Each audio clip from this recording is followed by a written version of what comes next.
John the Baptist, the greatest prophet, sends his own disciples. Can you check if he's the one? If he's not the one, do we look for someone else? So what I'm trying to say is, if they're questioning it, his disciples and the prophet who's made the way for him.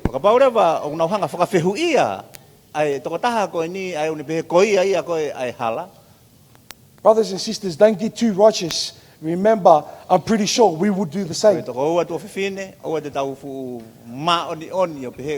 be saying to Jesus, who do you think you are? That you forgive sins. Only God can forgive sins. Wouldn't you have? And there's some of us, we sit there quiet and we don't want to ask the question, but we know that question will be going through our mind. Amen.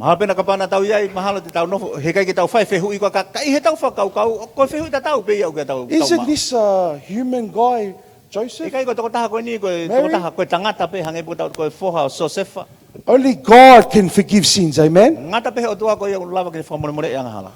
then we look into the book of Mark, chapter 1.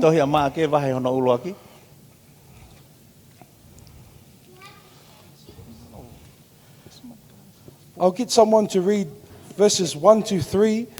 We continue this, and then I'll read it in English, and then we're going to break it down. So the three books that we're going to talk about today is only in Malachi, Isaiah, and Mark. So we're not getting out of it. We're trying to get why is Isaiah being why is he up in here in this book in the New Testament? Why is Malachi in the New Testament? Why? So if someone can read in Tonga, Mark chapter 1, verses 1 to 3, and then I'll read it in English.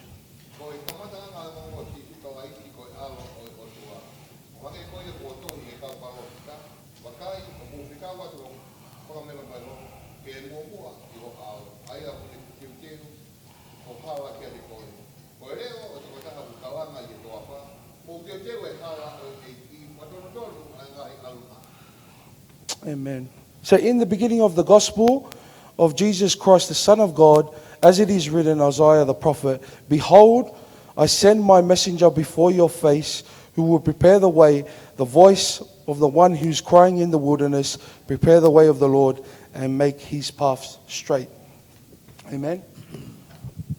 So here we see the person, whoever is, so we don't have an author of the book of Mark, so we don't know if it is Mark exactly, but all we know that this person was the first recorded scripture.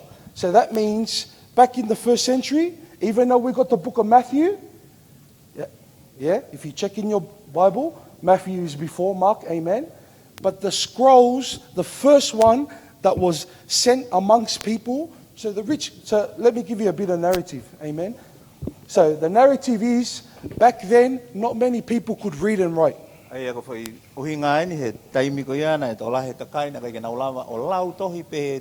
So us people, we have to value the Bible, amen. There was people killed so you can get this in this translation, amen.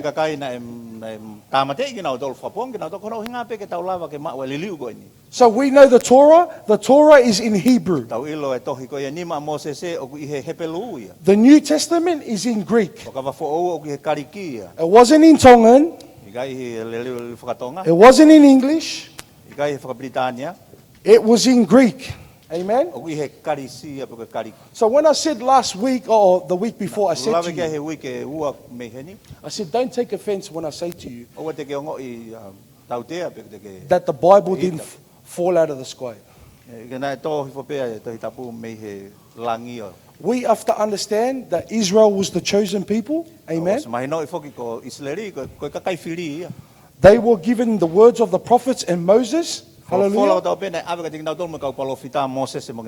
So whatever Moses wrote then is the foundation for your Christian faith today. Hallelujah. So we can't go say we have a Bible that's just got New Testament in it. Amen. Where did you come from? Where did you come from? So how can we trace back to your ancestors if we don't have evidence? Amen.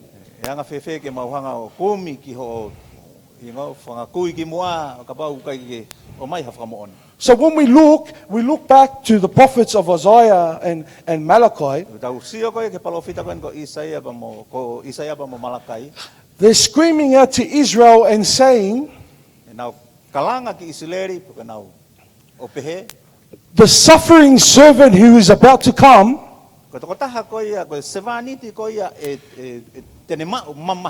you will reject him, and he will be the new root growing out of a dry land. Hallelujah. So does anyone have an idea of how many people came out of exile?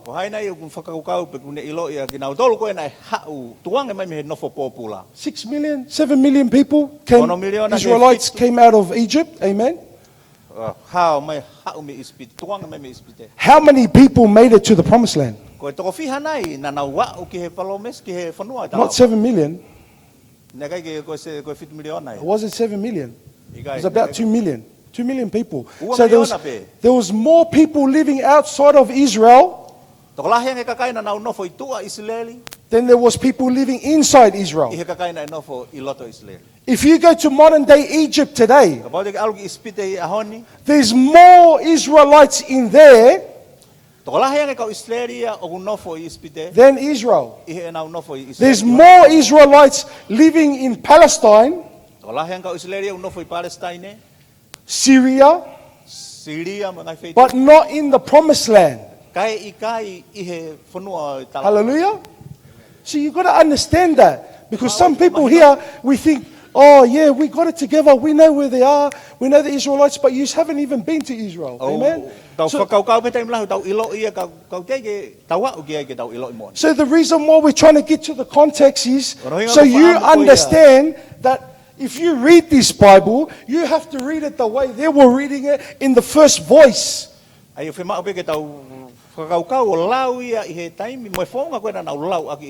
my voice, not the pastor's voice, in the first voice. So that's why I get a bit skeptical when I hear someone take that out of context and say they know exactly what was going on at that time. Remember, we're talking about exegesis and hermeneutics. One theologian says, we are all theologians. Every single person on this earth is a theologian. But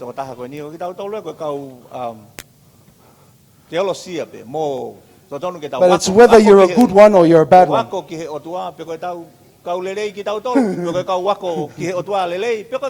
It's whether your theology is a good one or a bad one. So when we read this Bible, some people, let me take for instance Apostle Paul. So I'm just giving you a scenario. We're still in the book of Mark, we're still in the book of Malachi, we're still in the book of Isaiah. Yeah. So when Paul says we are going to judge angels, we are going to judge angels. And there's some among you who are arguing, who are taking people to court.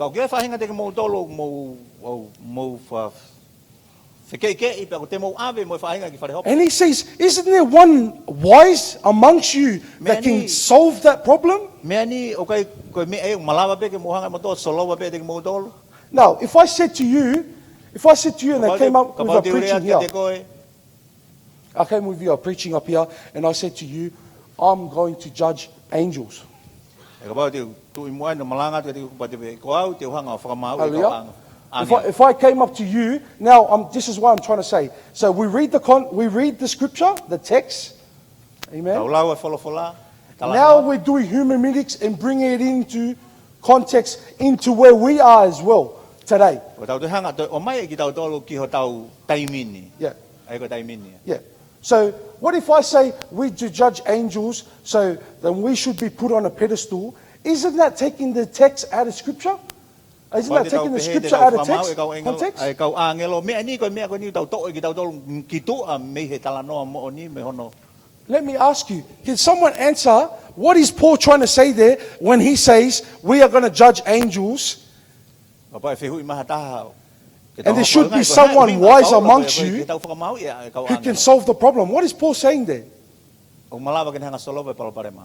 Paul is saying there is stop it.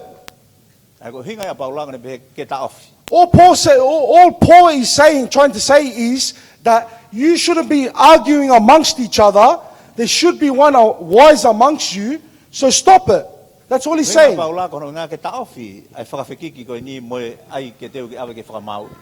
And then we have someone who wants to speak about angels and demons. So he comes up and he comes and preaches up here that Paul is saying that we're talking about angels and demons. Do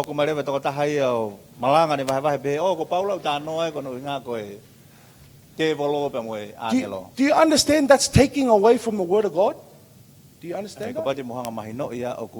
It's not saying what that person is actually saying. Do we understand that? That's adding and that's taking away from Scripture. So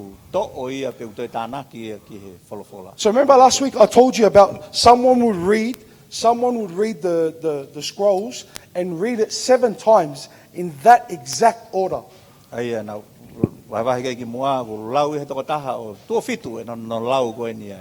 doesn't say, I change it from angels to demons because I want to make a little story about angels and demons. So I'll put that text out of context and put it into my argument.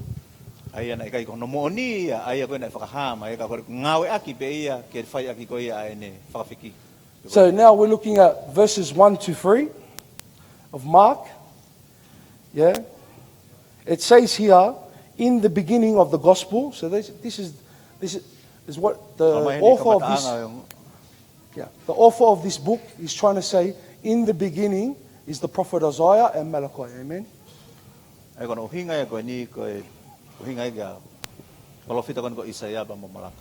So I'm just going to read. If you just want to turn to Malachi chapter 3, verse 1. Behold, I am sending my messenger, and he will prepare the way for me, and the Lord whom seek will suddenly come to his temple. Amen. And the messenger of the covenant who you delight, behold, he is coming, says the Lord of hosts. Our understanding is when the third temple is built, God is coming back, Jesus is coming back the second time, and he's going to go through the temple. Amen?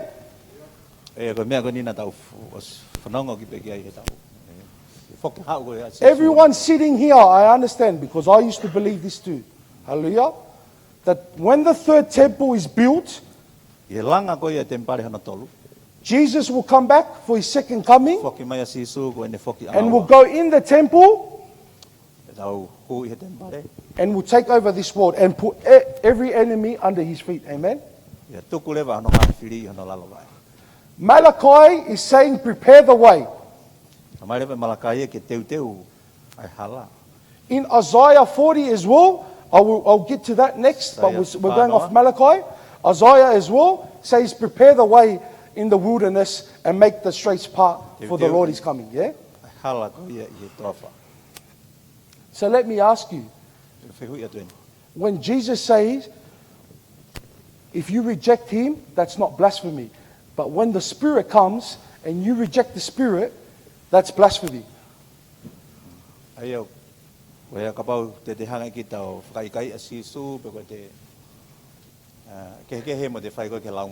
So let me ask you, was the Spirit upon the Lord, upon Jesus Christ or not? Was the Spirit upon Jesus when the heavens opened and John was baptizing him? Was the Spirit upon Jesus Christ or not? Yes, it was. Yes, it was. It was. So now we have this here. Behold, I send my messenger, and he will prepare the way before me. And the Lord whom you seek suddenly come to his temple, and the messenger of the covenant who you delight, behold, coming, says the Lord of hosts. So he's coming to his temple now. This is what the text is saying. So if you understand how to translate that text, he is trying to say, I warn you, Israel, the suffering servant who's about to come is going to come, and he's going to come to his temple. Now, let me ask you, did Jesus go to the temple in Jerusalem? Yes, he did. Yes, he did.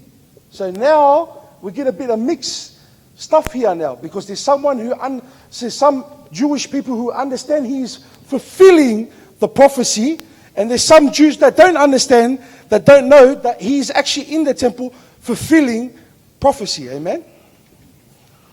Hallelujah. So this is what I'm trying to say. When Jesus turns up, that is the third temple. So if you're looking for evidence, evidence is he. He is he. He's saying, I'm here. You see, but you do not see with your eyes. You cannot hear with your ears. You cannot open your heart because it's full of stone. I'm here, but you do not see it. Amen. So this is what, if you don't understand this is what I'm trying to say. Jesus Christ is already fulfilled his kingdom. That's why when he says the kingdom is here, he's not asking about it's coming, it's already happening. Do you understand that or not? I'm trying to say to you that if you look in this modern day world, everyone is saying, oh, Jesus is coming, this is happening, this is going to happen, the Word of God says it clearly. The Word of God says, you will not know. There will not be a sign. What's the first thing for Jewish people? They look for a sign. Jewish people look for a sign. What do Greek people look for? They look for wisdom. Hallelujah. And what do we preach, us Gentiles? We preach a Messiah hanging on a cross. That's what we preach. We preach this. So we got Jewish people who are looking for a sign. Just show me a sign. Show me a sign. They keep asking him, show me a sign and I'll believe in you. Amen?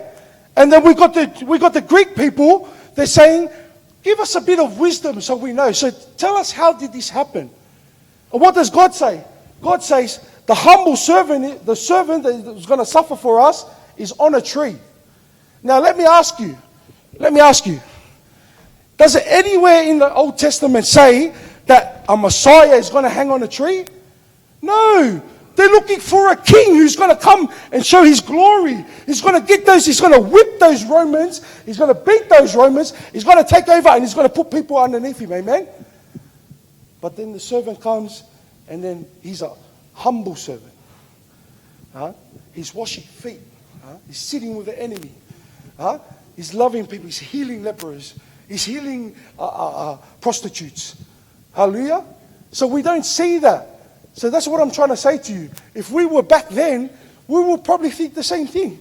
We're looking for a king to show his power. And that's what we're looking at. And people keep looking at today, oh, the last signs. No, he's not going to show his power like that. Do you get what I'm trying to say? He's showing his power through what? Humility. Like us. Loving each other. That's how he's showing his power. Amen?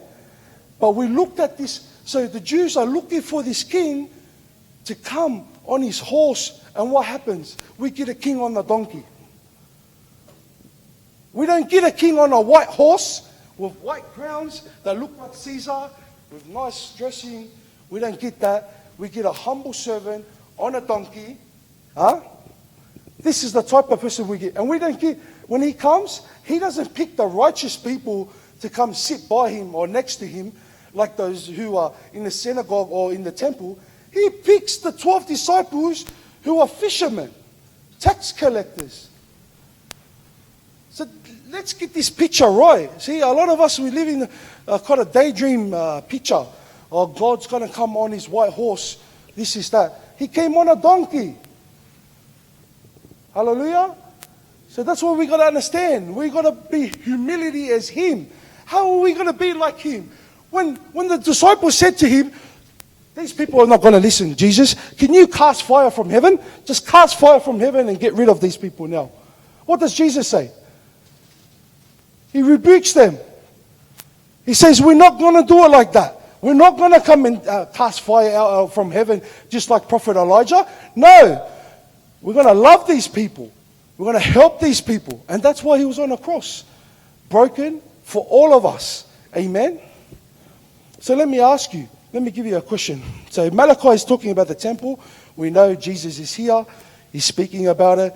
In Mark talks about it. Our New Testament, our Messiah has come, even from the prophet of Malachi, from the prophet Isaiah, and he has come and prepared the wilderness. Yeah, I'm talking about what does Mark say here?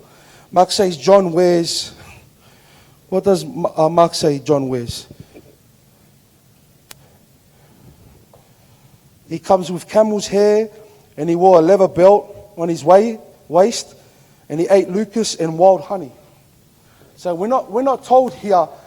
He's not telling you that the prophet that comes before Isaiah is this prophet that looks like a Roman, or he looks good, no, he's just a wild person in the wilderness, yeah, eating locusts and honey, and he's preparing the way for the Lord Jesus Christ. Amen. Now, what I was saying before to you guys is in Isaiah 43.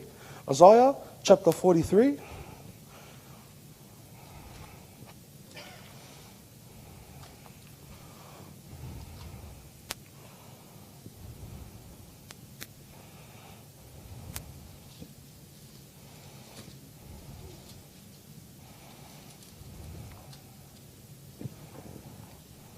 Isaiah chapter 43. Chapter 40, verse 3. A voice cried in the wilderness, prepare the way for the Lord, make straight the desert and a highway for our God. Now, who made that? Who made that straight? John the Baptist. John the Baptist made that right, that path straight, and he said, I'll come and baptize you in water, but the person that comes after me is going to baptize you with the Holy Spirit. Hallelujah. So now we know who's coming after him. So when John gets locked up in jail and Jesus starts his ministry, the first thing he starts doing, he goes there and starts doing miracle deeds. He casts out demons. Yeah. There's one guy that he cast out, a legion, that is 1,000 soldiers. Hallelujah. So if he casts out 1,000 soldiers, let me ask you this question. Where did he defeat Satan? Where did he defeat Satan? Because it says a kingdom cannot be divided into two. So that means you have to grab the stronghold. Whoever's the strongest out of that kingdom, you have to bound him. Yeah? So you can cast out the rest of them. When did he beat them? When did he beat the strong man? Who's the strong man of hell? Satan. Hallelujah. So if you look in verse 12, 13 and 14 of Mark chapter 1, yeah, it talks about Jesus straight away when he's baptized with the Spirit. He goes where? Where does he go? Straight away when he's filled with the wilderness. Hallelujah. So he goes straight to the wilderness, and that's where he goes face to face with Satan. Hallelujah. So let me ask you. Jesus goes across on the boat. Heals a man that's got 1,000 demons. Straight into all the pigs. The people don't like it because the pigs is where their money comes from. They tell Jesus to go away. All the legions go into the pig. How does he get to do that if he hasn't beaten Satan first? But we see here in Mark 1, yeah, chapter 13, as soon as the Spirit was upon him, he was led into the desert, yeah, and he took on Satan. Hallelujah. So that means he's fulfilled that scripture already. He's already done it. He's already fought Satan. He doesn't need to fight him there again, like you say. We have the snake. Chop the snake's head off. The snake's head still keeps going, yeah? That's what all of us who went to the conference, we know the head still keep going, right? But the head still keep going doesn't mean anything. He's already beaten. Hallelujah. So if he's already beaten, and that's why I keep telling you, my wife comes to me, my wife says to me, how come you're not scared? You're not scared of people who are demon-possessed or that. The reason why I'm not scared of these little devil things or this person's devil or that, the reason I'm not scared of it because my Jesus has already beat the strong man. So if he's beat the strong man, I can cast out any of those strong men under that strong man. Hallelujah. So if I'm going to go to Tonga and they said to me, oh, this person is devil, straight away, bang, yeah, get out. I already know with my authority from here that the strong man has already been beaten. Do you understand that or not? So I believe these things. Do you understand that or not? Yeah, it's not this, maybe Christmas time, Jesus in the little thing, the three wise men. No. Hallelujah. I believe my Messiah has already defeated Satan, and I believe as a person, a son underneath him, I have authority in his name to cast out whoever. Hallelujah. So that's why, and then you see these things. So Jesus says, when you see that tree, you know his fruits. You know her fruits. You know his fruits. And to tell you the truth, that's what we're looking at. The spiritual realm. We're looking at the spiritual realm, not with the physical eyes, but we're looking at with our spiritual realm. Now, we had what do you call it? The Tonga team coach gets sacked this week. A coach gets sacked. Amen. And then people say to me, why is it that the players are trying to come to the PM and get the PM to sign off to make sure we get our coach back? Amen. The funny thing I want to tell you here is, if you've had a problem, if you had a problem with money before, you're going to have a problem again with money. Hallelujah. Some people saying, is it going to happen? No, it's not about if, it's about when. And I tell you now, my eyes is clear eyes. I see exactly what that person is doing. Amen. So that's what I'm trying to tell you. Spiritual eyes and physical eyes, you can see that. Now, I had a sister come up to me and say to me, how do you know this person? Shouldn't you meet this person? Shouldn't you go have a cup of tea with this person? Shake this person's hand, whatnot? And I said to her, I have the mind of Christ. Now, if I have the mind of Christ, I can see exactly what's going on.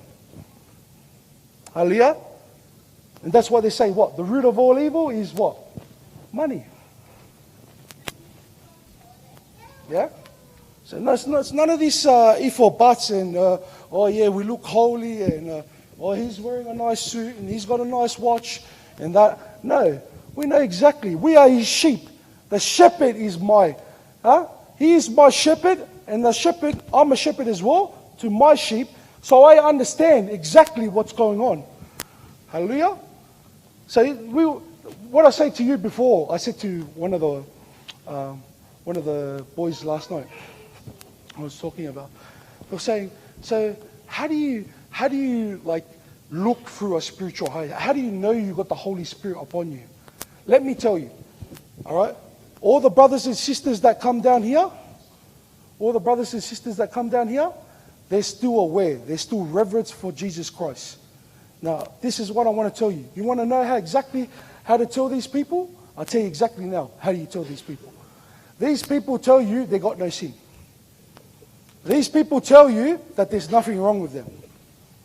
This is exactly what these people do. They tell you there's nothing wrong with them. I'm a sinless life. That's when you know that this person needs Jesus. Hallelujah. But if you can tell them if they're a sheep or a shepherd of Christ, they will tell you that I'm a sinner and I need Jesus Christ. Amen. That's how you can tell. If you're not seeing your brothers and sisters coming down here and saying, I need Jesus Christ, be very wary or scareful of that person. Because that person might think he's holy and he ain't holy. Amen? Oh, Moses, don't laugh at that, Moses. But we understand our eyes. If that person says he doesn't have no need, no one can touch me. Are you serious? Maybe he hasn't heard from God lately. Yeah? Amen? But the person who comes and says he needs God all the time, you know he's in contact with Jesus Christ. That's how you know. People say, how do you know? How do you know? You know why I know? Because I know I'm a sinner. That's why. I know I'm a sinner. Yeah? And if you don't know you're a sinner, I need to talk to you after this. Yeah? Just to check up, oh, yeah, everything's perfect. Are you sure? You sure? Because if you're deceiving yourself, yeah, maybe your spiritual realm is a bit different as well. Hallelujah? Amen. So this is what we're talking about. We're already talking about Jesus Christ already coming in the temple. Amen. And we're talking about Isaiah. He said he's the voice that prepared the way for the Lord. Jesus Christ now is about to start his ministry. He's about to start his ministry. The first thing he does, he doesn't go to the temple and go talk with all the people, the high priest and all that. No. The first thing he does, he goes to the wilderness. He goes to the wilderness because that's where he's got to get filled with the Holy Spirit. He's got to be tested. He's got to get tested there in his human form, in his flesh form. He's got to get tested there first. Amen? And that's the same thing as when we talk about John the Baptist, how he went out in the wilderness, how he prepared the way. He called all the people to come and live off nothing, fast and pray, yeah, and get baptized with what? The water. But he goes, whoever comes after me is the one who's going to give you the Holy Spirit. Amen? So that's what we believe in. We believe, see, these prophecies, it's not a coincidence that Mark chapter 1, verse 1, has got Malachi 3:1 in it, has got Isaiah 40:1-3 in it. No, it's not a coincidence. It's chronicalized in order. It's in sequence. Yeah? That happened, so that can happen. That happened, so that can happen. That happened, so that can happen. Amen? And so when we look at this scripture, and we look, whoever's the author of Mark, whoever who it is, he understands fully the Torah. He understands fully the Tanakh. He understands fully the Hebrew custom. Why? Because he is a Hebrew. So he's telling them too now. Even he's telling Luke. When you look at Luke, there's 50% of Mark in Luke. When you look at Matthew, there's 90% of Mark in Matthew. And he tells Luke, who's a physician, who is half Hebrew and half Greek, amen? But he's even telling him. So now we're getting into a world that's not just around for Gentiles, for Israelites, but now we're getting a Messiah that is open to all nations. Now everyone should know this book. You can't look at me and say you don't know this. Now Abraham, who is he the father of? Many of who? Many nations. So are we now, the prophecy is now being fulfilled now? Yeah? Yeah? Now we are part of that covenant now? Do you understand that now? It's not, just Jewish people now. Now we understand that he's talking about everyone now. Hallelujah? Yeah. So like I said last week, we talked about it. There's one scripture I want to give to you. And you can do this study for yourself at home. If you want a copy of this to give to you, I can give you one. But you can study this. So we're studying the book of Mark, right? From chapter 1, verses 1 to 15. And whatever you get out of it, you can get out of it. It's like I said, our Pastor Val has to supervise me as I do my New Testament subjects. Amen. And this is what I want to tell you. The prophecy of Abraham, the promises of Abraham has been fulfilled. So some people say to me, this world looks nothing like what Jesus' kingdom is. Let me tell you, it's been more of a Christian world than it's ever been. The prophecy has been fulfilled. This world we live in today, us people say to ourselves, we say, it doesn't look like a Christian world. Let me tell you, back in the first century, it didn't look nothing like a Christian world. The world we live today looks exactly as Christians from different nations happening. Amen? So like when people say, we've got to stop this, and we've got to stop the politics, and we've got to stop. Let me tell you, if God's will is to make it happen, it will happen. He don't need us. I keep telling you, His will happen. Amen? And that's why He says, when you hear people talking about prophecies, oh, remember, everyone's trying to download Revelation and try to become the new prophet. And He goes, no, they're all fake. When's the last prophet have we seen before Jesus Christ? When's the last prophet we seen? John the Baptist. He's the last. Not 1924. Not 1924. Not the Holy Coast. Not that, when all the Jewish people died, 3 billion people Jewish died. No. Where was the prophet? So if we're trying to track back what the Jewish beliefs are, before anything can happen, there always has to be a prophet. Amen? So when Jesus comes as the new Elijah, and there's a new Exodus, John the Baptist is the last prophet. Amen? And I know some of you, it might be hard to hear how it is, but that's the soil.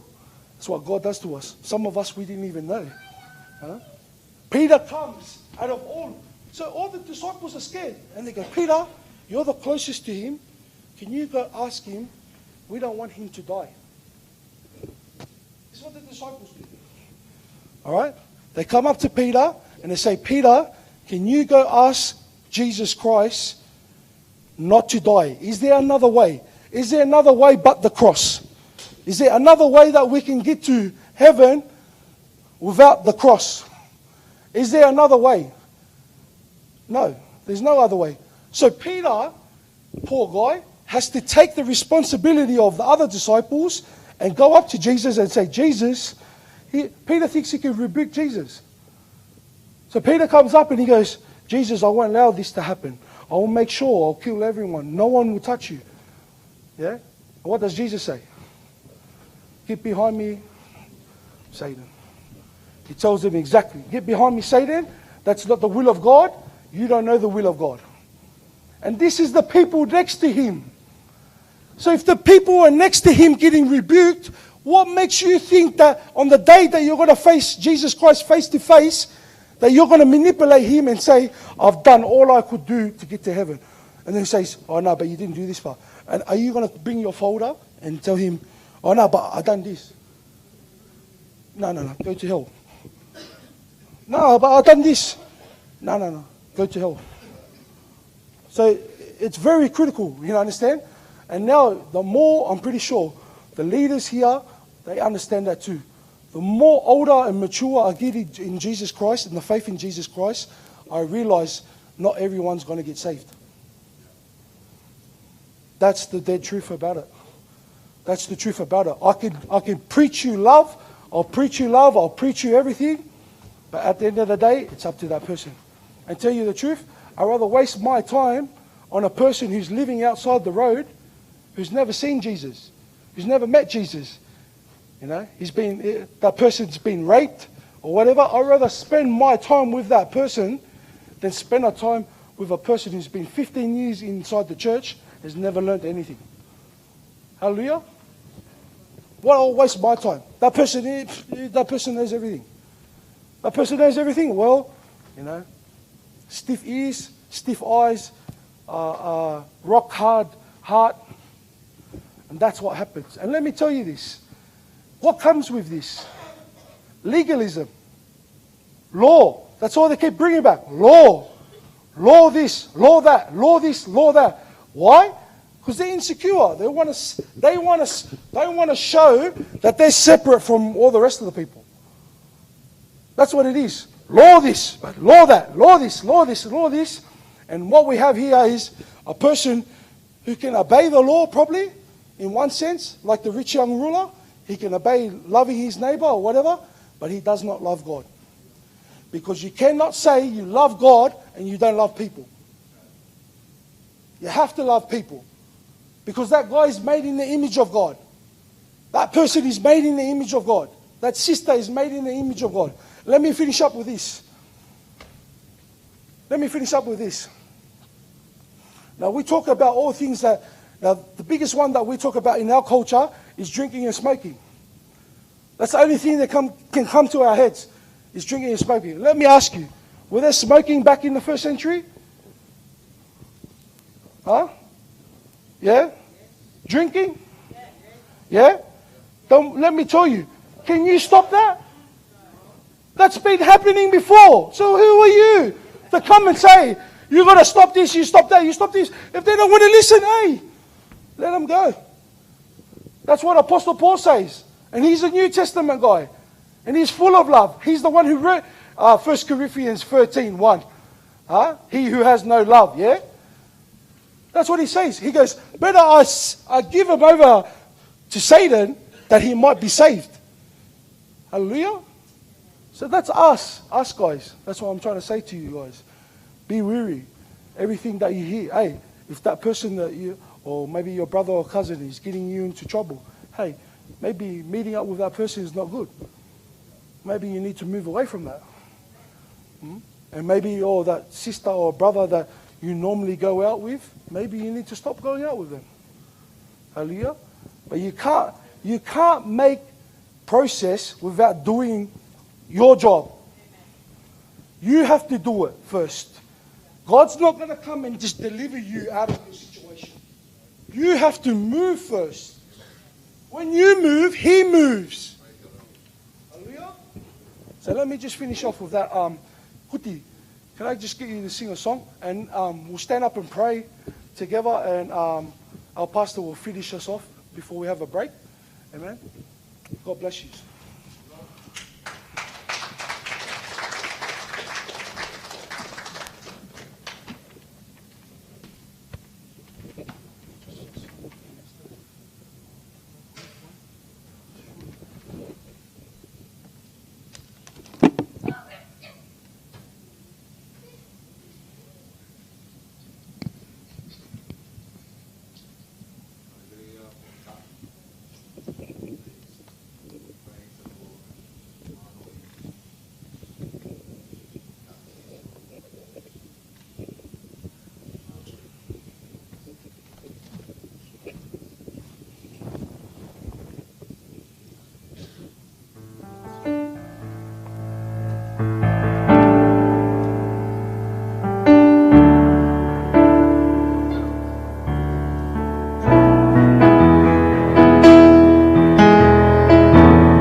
Sing holy, holy,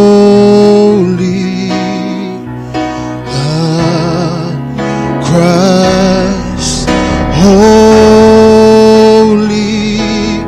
as it is in heaven, it is in me.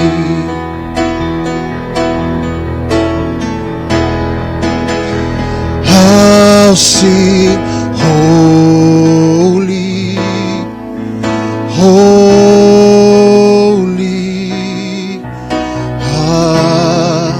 Christ, holy as it is in heaven, it is in me.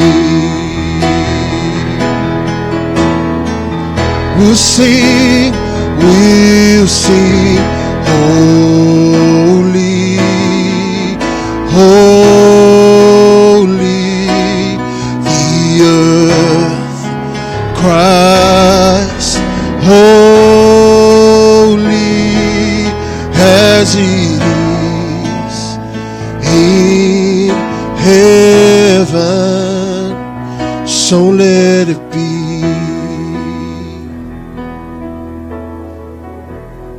Mai mau famalo fa fedai ke toe fa manatu ka te mau dolo e ke ho ko ni ma ho inga ko e fe lau lau e afiona na ke whailau lau I kono hoi ngā ko ke mau tolu ke whailau lau I e mau mo ui e anga e mau mui mui ke awhiona ke mau tō mamafa ngā oe maongonga na ke whai ke mau loto aki eiki e mui mui o mate aki I e hala whanonga ko ia ko ke tofa ke mau fōai moni he kai ke whai ngofua pe he kai ke maa ai pe e kawenga te mau whehanga hangai mo ia e tamai ka koe konga pe hono teu I ke mau tolu ke mau wao sia e api ko ke teu mo ke mau tolu whai tāpe kina mai ho sia sia tamai pa tuko e wholo wholake na nofo ia ke mau tolu tāpe kina pe mo mai kolo wafa o sisu kalai si